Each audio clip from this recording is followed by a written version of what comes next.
নমস্কার, সাথে আপনারা দেখছেন শ্যামপুর টিভি। আমরা এই মুহূর্তে রয়েছি শ্যামপুর থানার বারগড় চুমুকের একটি এলাকায়।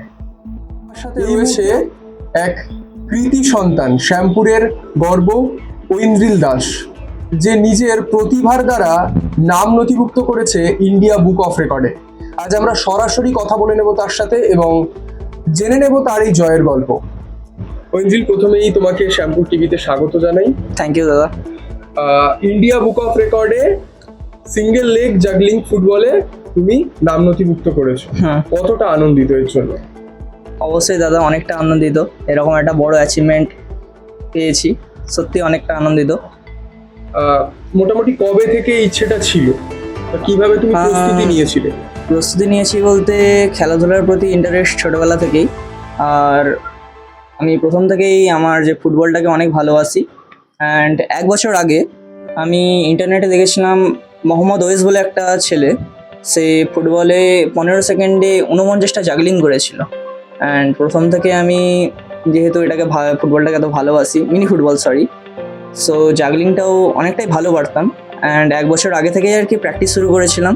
প্র্যাকটিস করতে করতে প্রথমে হতো 25টা, তারপরে ধীরে ধীরে স্পিড বাড়ালাম, এই জিনিসটার প্রতি আরও মনোযোগ দিলাম, প্র্যাকটিস করলাম আরও। তারপরে ধীরে ধীরে 30টা হলো, 35টা হলো, ফাইনালি 1 বছর ধরে টানা প্র্যাকটিস করার পর সেটা 50টা এসে দাঁড়ালো।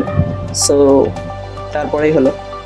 এই জয়ে বাবা মায়ের কতটা সমর্থন ছিল বা কতটা সাপোর্ট তুমি পেয়েছো? হ্যাঁ, প্রথম থেকে আমার ফ্যামিলি থেকে সবাই সাপোর্ট করে আমাকে। আমার বাবা মা, জেঠু, বাকি যে দাদারা আছে, দিদিরা আছে, সবাই আমাকে খুবই সাপোর্ট করে। তাদের একটাই কথা, পড়াশোনাও করো, পড়াশোনার সাথে সাথে খেলাটাও চালিয়ে যাও।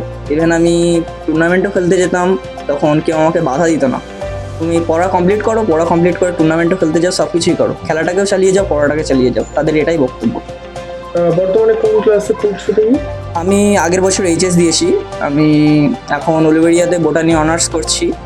অ্যান্ড 1 বছর ড্রপ নিয়েছিলাম, এখন ডব্লিউজেই প্রিপারেশান নিচ্ছি, সামনে ডব্লিউজেই এক্সাম।